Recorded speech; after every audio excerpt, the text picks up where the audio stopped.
অপু বিশ্বাসের ভাগ্যে হয়তো এমনই একটি সুন্দর হাসি খুশি সুখী পরিবার লেখা ছিল, কিন্তু সেই সাজানো সুখের বাগানে কাঁটা বা সাপ হয়ে এসেছে কারা তা আমরা সবাই জানি।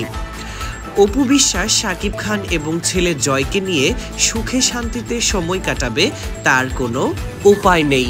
অপু বিশ্বাস তার স্বামী সন্তান নিয়ে যতটা স্যাক্রিফাইস করেছে তার বিন্দুমাত্রও করতে রাজি নয় বুবলি।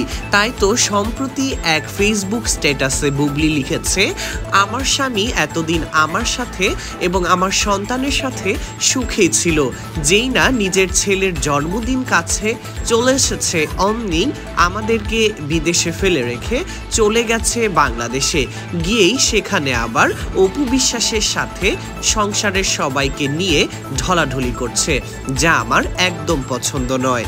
বুবলির একটি ঘনিষ্ঠ সূত্র থেকে জানা গেছে যে অপু বিশ্বাস এবং আব্রাহাম খান জয়কে শাকিব খান যেভাবে সময় দিচ্ছে সে বিষয়টি একেবারেই ভালোভাবে নিতে পারছে না বুবলি।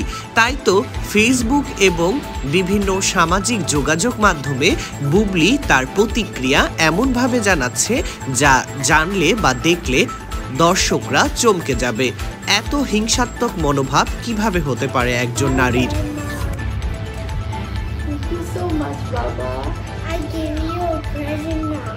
প্রত্যেক বছর জন্মদিনে আব্রাহাম খান জয়কে তার ছোট ভাই শেহজাদ খান বীর উইশ করে, কিন্তু এবছর শেহজাদ খান বীর কোনো ভিডিও বার্তা বা জয়কে উইশ করে কোনো ভিডিও ছাড়েনি।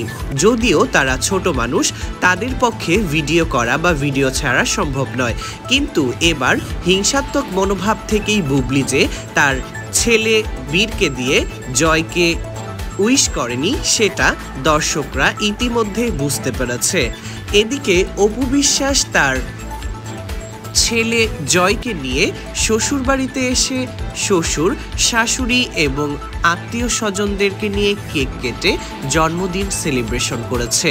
দিন শেষে শাকিব খান একজন ভালো বাবা হিসেবে নিজেকে প্রমাণ করেছে।